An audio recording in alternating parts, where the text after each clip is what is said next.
হরে কৃষ্ণ দর্শক বন্ধুরা, আশা করছি আপনারা সকলেই রাধা মাধবের কৃপায় ভালো আছেন। আজ আমরা শ্রীমদ্ ভগবত গীতার ৪র্থ অধ্যায় জ্ঞান যোগের ৩ নম্বর শ্লোকটি পাঠ করব। এর সাথে সাথে অনুবাদ এবং তাৎপর্য বিশ্লেষণ করব। আসুন তবে শুরু করা যাক।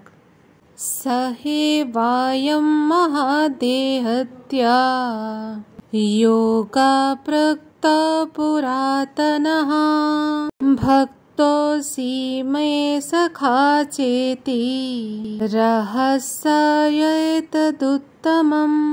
অনুবাদ: সেই সনাতন যোগ আমি আজ তোমাকে বললাম, কারণ তুমি আমার ভক্ত ও সখা, এবং তাই তুমি এই বিজ্ঞানের অতি গূঢ় রহস্য হৃদয়গম করতে পারবে।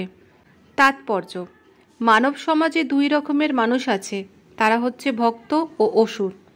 ভগবান অর্জুনকে ভগবদ্গীতা দান করতে মনস্থ করেছিলেন, কারণ অর্জুন ছিলেন তার শুদ্ধ ভক্ত। কিন্তু অসুরদের পক্ষে এই রহস্যবৃত জ্ঞানের মর্মার্থ উপলব্ধি করা সম্ভব নয়।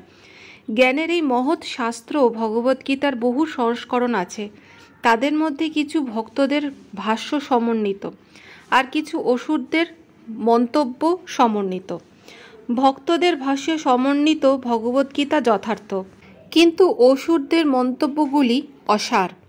অর্জুন শ্রীকৃষ্ণকে পরমেশ্বর ভগবান স্বরূপ স্বীকার করেছেন, তাই অর্জুনের পদাঙ্ক অনুসরণ করলে সেই পরম বিজ্ঞানের প্রতি যথাযথ ভক্তি নিবেদন করা যায়, এবং অসুরেরা কিন্তু শ্রীকৃষ্ণকে যথাযথভাবে গ্রহণ করেন না, বরং তারা শ্রীকৃষ্ণের সম্বন্ধে নানা রকম জল্পনা কল্পনা করে শ্রীকৃষ্ণের শিক্ষা থেকে সাধারণ পাঠককে পথভ্রষ্ট করে।